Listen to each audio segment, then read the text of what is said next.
Tuli Makerere Kavule ne His Excellence the elected President of Uganda Kyagulanyi Ssentamu Robert Bobi Wine olunaku olwaleero era nga President alina bakwano baffe Baganda baffe bayaniriza okuva mu National Unity Platform but yonna baaniriza okujja twegattako mu struggle yaffe eno tulabe nga tutereeza eggwanga era tulabe nga tutereeza buli kimu. Kyagulanyi Ssentamu Robert Bobi Wine olwaleero walabye ekyafaayo ng'omukulu Mathias Mpuga Nsamba bw'aze yekka ne yeeyatulira bw'atyo n'ayogera era n'asaba ekisonyiwo eri mwenna abawagizi ba National Platform abaagazi b'enkyukakyuka abaagala Uganda eno etambule. Omukulu Mathias Mpuga yeerese olwaleero luno which is okay, which is very fine. Ate era tukisanyukira ate era ne tukyaniriza tumanyi bulungi nti agali awamu ge galuma ennyama. Ebintu ebimu tulina kubikkako ne tusigala nga tutambula okulaba nga tutereeza eggwanga lino era tusuubira nti kino kyakoze kirina kye kimugattako era kirina gye kimutwala naye ate byabadde yakoze ebyokwegalamiza alowooza ati munnange yekamala byonna byebadde bimuzza buzza mu mabega. Baganda bange mikwano gyange twongera bategeeza n'okubasuubiza nti Kyagulanyi buli waali aba muwanguzi ate wali His Excellence wabaawo buwanguzi bwe era ffe tulina okukkiriza bulijjo tulina essuubi bulijjo nti eggwanga lyaffe lino lijja kuba lya buwanguzi era tujja kufuna ekituufu kye tulina okufuna. Bitandise okweraga, tutandise obirabako, tutandise obifiiringa, tutandise obimanya era nsuubira nti kaakati tutambulira ddala bulungi nga bwe tulina okutambula.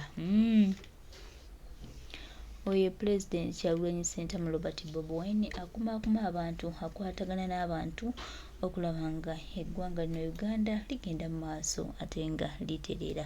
Tweyanza nnyo President waffe olw'okuyimirira okulwa bannayuganda n'eggwanga. Morning, I was scrolling through social media and having complaints, but most importantly, regime propagandists trying to bundle us with thieves, saying this money is being misappropriated for the benefit of the Speaker, Deputy Speaker, blah, blah, blah, including Office of the Leader of Opposition. Thank you very much for clearing it.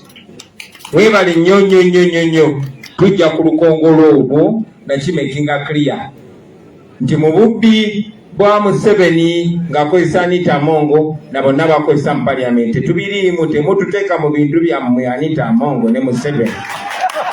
Tetuli babbi bannammwe. Tekutuli babbi bannammwe wadde be mubba nabo olumu baba bambadde nga ffe naye tetubiriimu ebyo ebintu. We condemn corruption. We are not part of it. We are not part of the mismanagement. Thank you for making it clear, not only in words but action. Ladies and gentlemen, time has gone, so I'll be brief. And I've been largely represented by the speakers that have spoken today. They've welcomed you. I want to add my voice welcoming the new members. You're very welcome. But we must be very clear to you what you have joined. You've joined no regular political party. You've joined a revolution. This is war. When I was speaking at the memorial of one of our comrades that was murdered by the dictator, I said and I repeat that war is politics with no violence, with no bloodshed. I mean, war is politics with bloodshed, with violence. But politics, on the other side, is war with no violence. This has been mixed up ever since we got into this struggle. We have been met with violence. Museveni fears the people so much that he deals with us as a military operation. But sebo ne banyabo tubaaniriza naye nziramu kikatiriza nti kino kimwegaseeko mulina okukimanya mulinnya y'amagye kino temuyingidde mu kibiina kya bufuzi ekya bulijjo mbu eno DP eno FDC opposition ffe tetuli ba opposition twawangula baatubba bubbi era ffe tumanyi nti ffe tukulembera Uganda eno mwe temulaba engeri gye tufuga Museveni si yatufuga ffe tumufuga So this that you join is war. Luno mwega se ku lutalo. Luno lutabaalo bassebo ne bannyabo. Ffe tetuli kibiina kyabo byabufuzi. Nedda. We are not a political party. We have a political party. Tetuli kibiina kyabo byabufuzi. Just tulina ekibiina ky'ebyobufuzi. We are much larger than that. We are a revolution struggle. We are a political movement. Yeffe tuli people power. Tuli maanyiga abantu ge tukiikirira. Chokola abantu buli gye tuyita yonna bayikanga enjo kisiba kuba tuli bagezi nnyo oba tuli bakulu nnyo oba tuli balungi nnyo. No, kubanga tubakiikirira. Era tumanyi bwe tuligezaako bakiikiri okulekeraawo okwogera oludikya bajja tuddukako emisinde. Ensonga lwaki n'abamu ku bannaffe be mulaba eyo abajja nga bakiikirira abantu bwe bakyuka ne batandika okwogera oludikya abantu bababuuka kobere ng'ofaanana otya. Ensonga lwaki bannaffe be tujja nabo ng'abantu be babakuuma ate be bamala okulyamu abantu olukwe batambula n'abammundu nga be babakuuma. Ffe tuli people power. We are a people's revolution. So you must understand what you have joined. Tojoyiniza ekibiina kya byabufuzi kya bulijjo. Tubaaniriza bassebo ne bannyabo naye twagala mumanye ne mission gye tuliko. Kino kimwegasseko kye ki? You've not joined an artist who is going to entertain you. No. You've not joined a women's group or a men's group. You've joined a mission to freedom. So mission yaffe eryemu kujjako Museveni mu ngeri yonna. That is what unites us. We want to put an end to the Museveni dictatorship that has made us beggars, that has turned good people into thieves, that has turned our daughters into karaoke dancers, into prostitutes, that has turned us into slaves, enslaving ourselves and struggling as we get on those planes to go into slavery. We want to put an end to that. That is our objective, number one. Everything else is secondary. We want to remove a dictator. We want to remove that dictator now. Yes. That is our major agenda. We are a political party because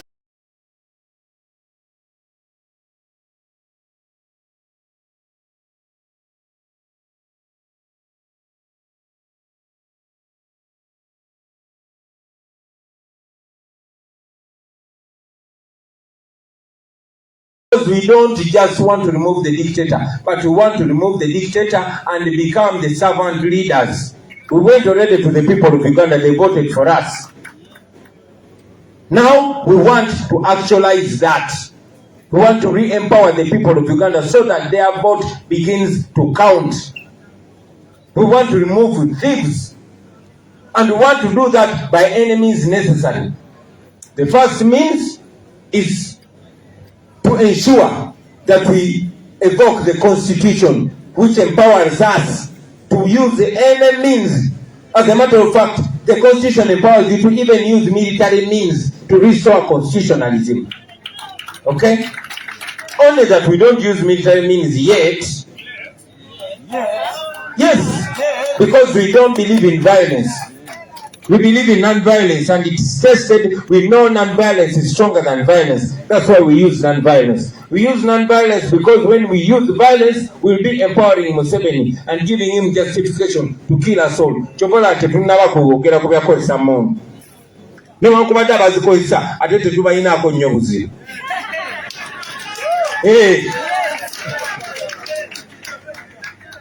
We want to evoke the power of the people to rise up and remove Museveni. However, we are a political party because if time for elections come, agwamani nago wegali era wetuli era nange wendi era namwe wemuli. However, nga mukyankubira enduulu omanyi kati mwe bapolitician ebyo mubyagala nnyo. Njagala mmanye ekyo oyo atwegaseeko nga ye abala kifu oli waafu. Kubanga ebyaffe si bya bifo. Ebyaffe si bya kwesimbawo. Tetubalina bangi nnyo nnyo abajja ne beesimbawo nga beefudde nti bakyali baffe nnyo, nti ba foot soldiers nnyo. Asirafu Kasirye baamukuba ki projectile naye akika omutwe n'obwongo bwe ne tubulaba nga busamusi. Kubanga twali tugenda campaigningira Kagabo. Temwamulaba kye yakola. So we are going to identify you according to your actions. So si ku bigambo by'okozesa kuba naffe tetulabyeko tuyize.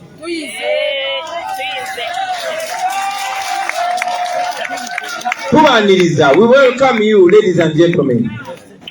Netwagala mumanye nti ffe here in the National Unity Platform, everybody has 100% rights, 100% dignity.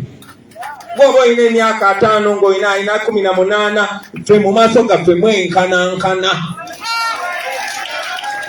Oba wasoma diguli meka ng'ono yakoma mu pitu, mulina obuvunaanyizibwa bwe bumu ku Uganda, mulina obuyinza bwe bumu ku Uganda, mulina omugabo bwe gumu ku Uganda. Ffe ekitulamula ge mazima. The Constitution gives us equal rights and equal dignity. Ffe no temunaite tumanyi nti bya bitiibwa. Ekitiibwa tugenda kikuwa kyonna okusinziira ku bikolwa byo.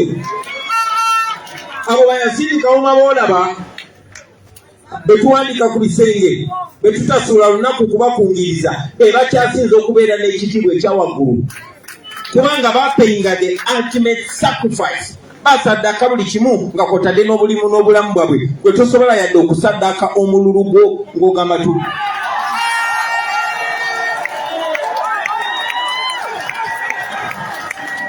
Ebimwagala.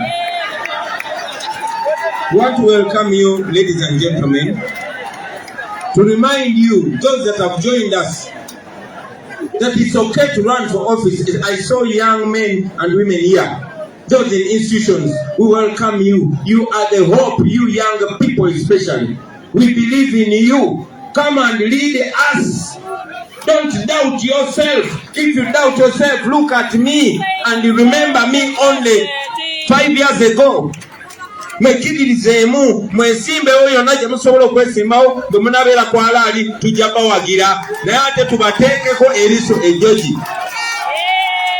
Nammwe basiimi abatwegasseko tubaaniriza nnyo tubenyumirizaamu mulina obumanyirivu bwe twetaaga. Tusaba obumanyirivu obwo mubuleete tubugatte naffe n'ekipuli kye tulina tuggyeko dikiteeta tuteeketeeke Uganda empya. Tujja kubaagala nnyo. Tetujja babuusabuusa, tujja baaniriza, tujja balwanirira, naye era tujja bassaako eriiso ejjogi ate tetujja kubatya. Tubaaniriza nnyo bassebo ne bannyabo. I want to charge all of you that have joined us today because it's only the leaders that have joined us. But we know there are many people out there. Go and recruit them. Go and teach them about our values, about discipline, about reliability, about inclusiveness, about patriotism, about service. Teach them. Bubayigirize ennono yaffe. Naffe kennyini. In fact, nange kennyini njabasala kyeye wammwe. Nja kujja. In Busoga, I am coming. Karamoja, I am coming. Mbale, I am coming. Masaka. Everywhere we are coming. Tugenda kujja, tugenda bakyalira. That reminds me of telling you that we shall soon resume our nationwide tour. Munaku ezitali zawala tugenda kuba tufulumya program yaffe. We shall release our program and inform you when we are coming to you. Now you the leaders, go prepare the masses so we can come and charge them, and ultimately we combine with all Ugandans from all corners of Uganda and we mess up Museveni like never before. And to add my voice and the voice of our leader of opposition about the ongoing strike by the traders, not just in Kampala but all over the country. It is unfortunate that the economy is constantly being reduced and owned by a few privileged people, to the extent that they would rather empower foreigners than empower citizens of Uganda. The citizens don't get tax holidays, foreigners get tax holidays. They bring in foreigners in the guise of investors. But what kind of investor sells on retail or even hawks? Mubalaba abagwira be baleeta okola manufacturing naye nga batunda ne piisa emu batembeya n'okutembeya kyokka bo babajjako emisolo gwe munnansi tebakujjako musolo bo babasaasira emisolo munnansi tebamusaasira musolo. But what is even more powerful, more painful, is the wastage and the luxury and the opulence that these thieves are enjoying at the cost of the taxpayers and the entire population of Uganda. Enyono na jebononamu emisolo baganda bange singa mugiraba. We want to pay taxes if those taxes are going to benefit us and our children and our people. But see what the taxes are being used for. You have to be overtaxed so that Museveni spends 2 billion every day. At his age, sometimes he does not even know that 2 days has passed. Waliwo ne weeyebaka ndowooza n'azuuka ne batamu ne bagamba nti obuzuukuza leero katuse ebingi ne yeebaka ku Monday ne bamuzuukusa ku Lwokuna naye ng'ezo zo ziyiseewo. That's how, and it's not a joke. I mean, it would be funny if it was not sad. But that is where we are as a country. All of you know that by their own, statistics, which many times is corrupt. But according to the government statistics, 10 trillion is stolen, is lost in corruption. Out of the money, the 25 trillion and something that's collected out of you, 10 trillion is stolen by them. Oba mutegera kyengamba. Sente ze basolooza mu musolo babbako haafu. Kati bwe kuba akafaananyi akatabalika trillion kyesobola okukola ku nguudo zaffe, kyesobola okukola ku malwaliro gaffe, kyesobola okukola ku masomero gaffe. But that money is stolen and used. Part is given to Anita Mo. Genda ogule osobola okugula abeefuliso bamazeeyo katukula abadipi tubamaze akatandika kuba enyupi abano babbeeyi tofaayo bwegenda ngobawo bakyo gobadde bitano gobadde meka. That's what Anita Mong does. Ze sente zammwe ze babba ne bagulirira abantu abaffe, abantu abagezi, abantu abategera ne babafuula babawunsa abaabwe olwa sente ze babbye mu mmwe abawi b'omusolo. However, I must tell you, comrades, that we are going to cry about the luxury. Tugenda kubeerawo nga batutyako omusolo lwa mpaka kubanga Anita Mo ng'alina okutambula ne escort 8 kubanga ono alina okutambula bwisi kubanga balina okugula abantu naye era mmwe mugenda ozisasula baganda bange. This can change, and it can only change when we all stop it. Njagala okunga mwena let us stand with the traders. Nenga mabasubuzi njagala mujjukire mwana tisimwe mweka ababonabona. The teachers are suffering the same way. Soldiers, police officers are suffering the same way. Yes, recently Museveni yabuddeyo tubadde nga tuyingirira tugamba soldiers, they regard us, they keep us safe, they should have salary increment. I'm glad that they are provoked to increase their salaries. But we did not say 800,000. We said the lowest paid soldier should earn 1 million and going above. Yes, Museveni could be a good learner from us, but not the best learner. So, we want the plight of not only soldiers, but police officers too, the teachers too, the medical workers too. Ate bwe muba mwekalakasa muveeyo namwe mwekalakasizeeko baganda bange abasuubuzi kubanga bwe wongeza ebbeeyi y'ebintu tewali kwe kijja kutaliza. You also going to suffer. When the business community is suffering, everybody is going to suffer. But the same thing when teachers are suffering, the same thing when medical workers are suffering. So let us treat them the same. Kansubire temujja kuddamu gamba nti abakaana okukyusa obukulembeze nga muli mu politics. Kansubire temuddemu gamba ffe tujja okuzoganya tukuba dictator ya ate mulinnya mu bintu byaffe. Ebintu tulina birinnyamu tusobole okukyusa eggwanga.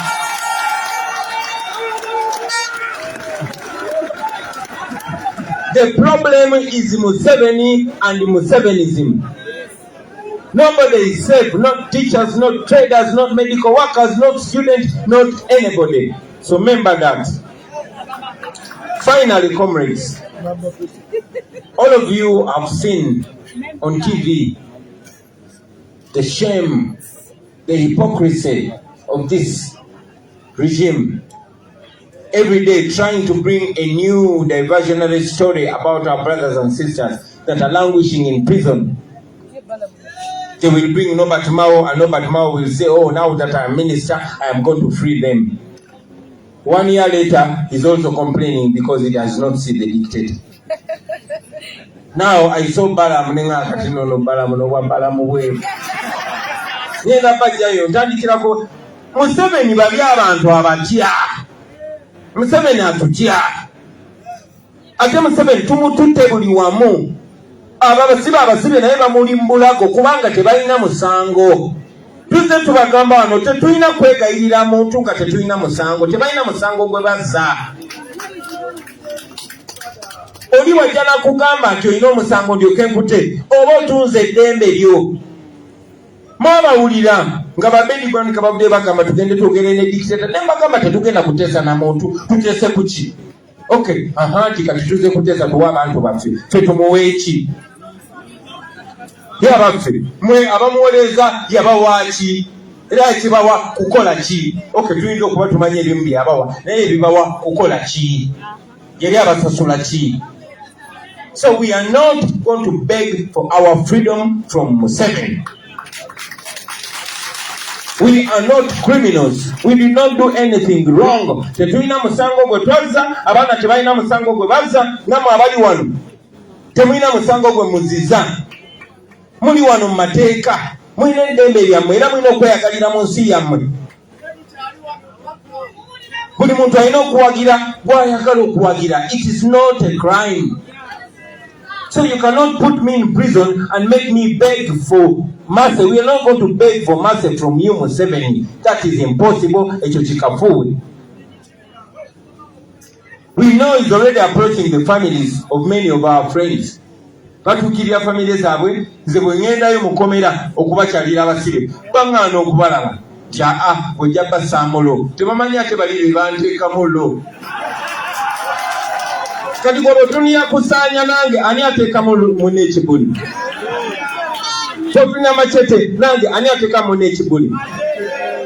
In fact, mba ngenze mukomera kwogere kunyumyamuko nabo mbeeyo nga bankyajinze ate nzije nga ndi mukambwe nnyo. So you cannot bend them. You cannot make them bow. And we shall not plead for mercy from you, Dictator Museveni. Never! Era omuntu yenna aligenda neegalira Museveni oyo si munnaffe tumwegaanirawo. Bajja kufuna bannaffe oba ababadde naffe babambaze engoye zaffe bagambe affe tugenze kwekata ku Museveni. Abo naawe abo babadde bafiira ebbanga lyonna. Ye lwaki sikomaawo? Mwebale nnyo mwebale eda abasebo ne bannyabo kumpuliriza. God bless you.